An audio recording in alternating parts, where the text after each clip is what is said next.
Aksi mie dilempar-lempar jadi keunikan dan daya tarik penyajian mie khas Singkawang, Kalimantan Barat. Bukan tanpa alasan, sang penjual super atraktif.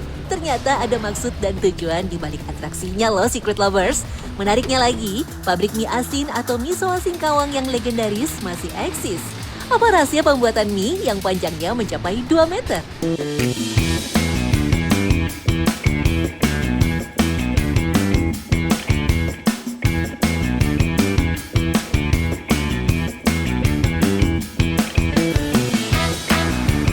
Bagi pecinta mie, kota Singkawang punya banyak kedai bakmi halal yang menggoda.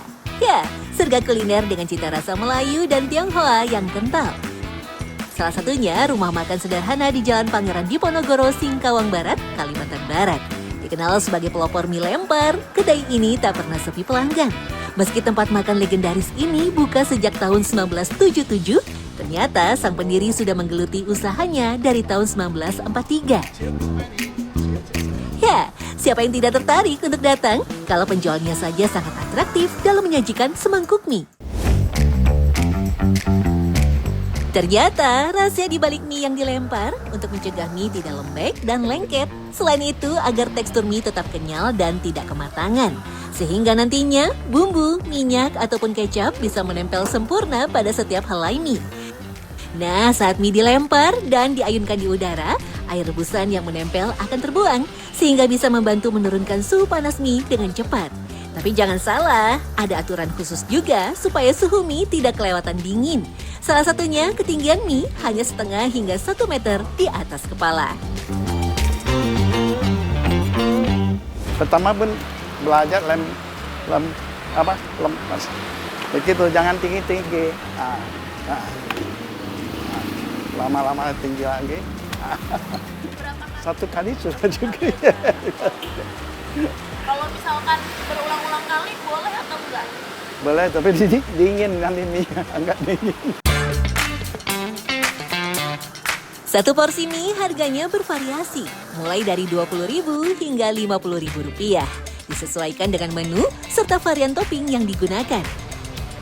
Usaha yang sudah diteruskan oleh generasi ketiga ini menyajikan 2 jenis menu mie, yaitu keriting dan lurus. Keduanya dibedakan dari cara penyajiannya. Ya, ini baru-baru bikin, mie-nya lembus, kualitas pas bagus. Kalau mah harus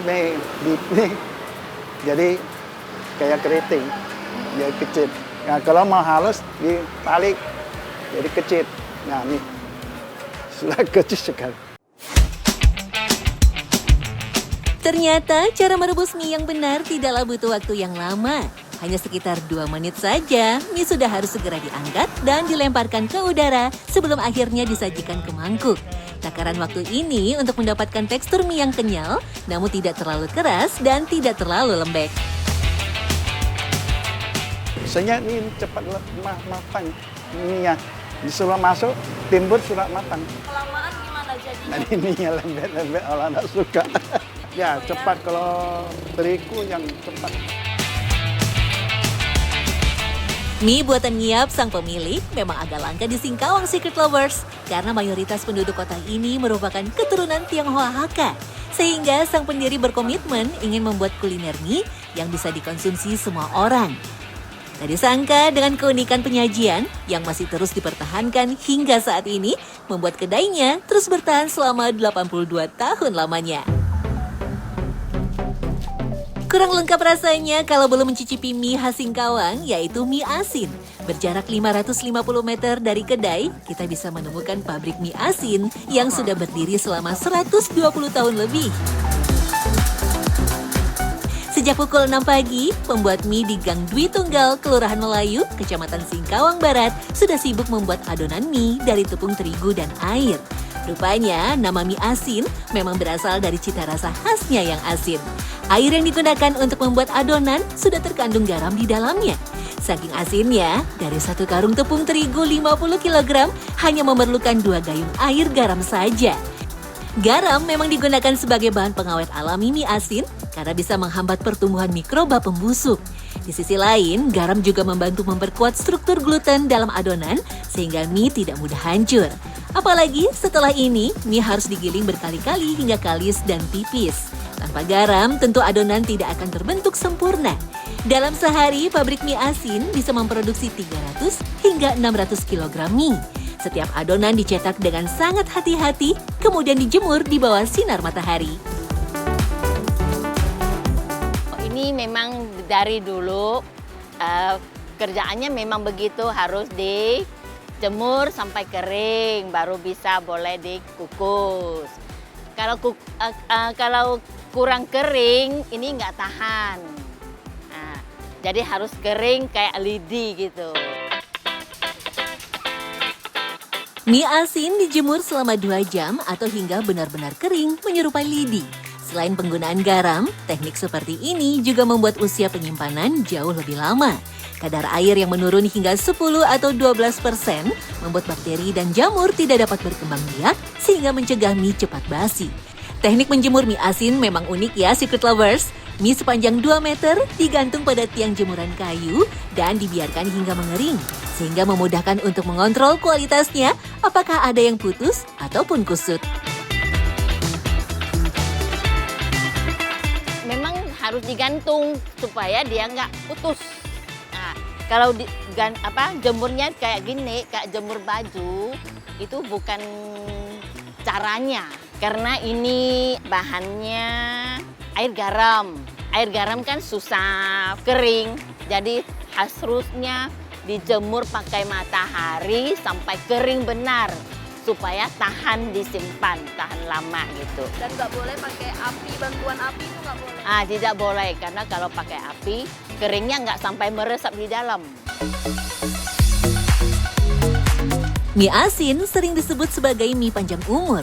Mie yang sering dihadirkan dalam perayaan Imlek dan perayaan ulang tahun sebagai simbol harapan dan rezeki yang tidak terputus. Wah, ternyata pada proses pembuatan hingga penjemuran, mie tidak boleh terputus sedikit pun. Kalaupun ada yang terputus, maka harus digiling lagi dari awal. Selain berkaitan dengan filosofi orang Tionghoa, menggiling ulang mie yang putus sebenarnya bertujuan agar kualitasnya bisa diperbaiki lagi dan tidak terbuang secara percuma. Kalau ada yang putus, kita ambil, giling lagi. Nah, giling lagi, bikin jadi begini lagi. Supaya lebih bagus gitu ya. Kalau kayak gini-gini kan nggak laku lah gitu lah. Berarti mutunya nggak bagus gitu. Ini memang namanya mie panjang umur, harus panjang. Selama pengeringan, kayu yang terpasang di tiang jemuran tidak boleh berubah posisinya karena sangat erat kaitannya dengan kondisi mie agar tidak terputus. Pengambilan mie saat sudah kering juga harus hati-hati. Tidak semua orang bisa mengangkat mie yang sudah kering karena salah sedikit bisa patah tuh. Kalau diputar ininya putus dan terus mie-nya jatuh ke bawah. Kalau dia udah kering, ini kita tidak ngambil. Hanya ambil mie-nya langsung, jadi dia masih berbentuk panjang gitu. Nah, masih panjang begini gitu. Teknik mengukus mie asin masih dilakukan secara tradisional, menggunakan ember kayu besar yang dilapisi kain pada dasar ember untuk mencegah mie lengket pada kayu serta menyerap air yang berlebih akibat efek dari proses kukus. Tak tanggung-tanggung, ember kayu ini bisa menampung hingga 100 kg mie dalam satu kali kukus loh. Oh iya Secret Lovers, terdapat 2 lubang berbeda pada tungkunya. Yang satu berukuran besar sebagai tempat menyalakan api kayu bakar, sedangkan lubang satunya berukuran kecil sebagai jalur agar udara bisa keluar masuk. Karena mengukus mie asin membutuhkan waktu yang panjang, udara yang masuk dari lubang lain bisa membantu mendorong panas, sehingga api lebih panas dan tidak mudah padam. Setelah matang, mie asin dikeluarkan dari ember besar dan dibiarkan terangin-angin di ruang terbuka agar cepat dingin. Kalau panas-panas diikat, bisa lembab dan beruap ya gitu. Kalau udah beruap, mie-nya ini tidak tahan simpan. Tidak tahan lama, itu kena angin atau ini masih panas kita dibungkus, jadi dia menguap. Jadi kalau dia menguap kena ini dia jadi hitam, ya boleh dikatakan udah berjamur lah gitu. Setelah dingin, mie dirapikan kembali untuk memastikan kualitasnya, alias tidak boleh lengket satu sama lain, tidak kusut, dan juga tidak putus. Mie asin dikemas dengan berbagai variasi, mulai dari per 5 kg, per 7 kg, hingga per 10 kg, dengan harga Rp17.000 per kilogram.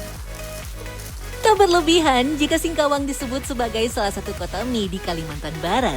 Ratusan kedai mie tumbuh diperkuat oleh pabrik mie asin legendaris. Mie bukan sekedar makanan pengganjal perut, ada cerita panjang tentang tradisi, kerja keras, warisan lintas generasi.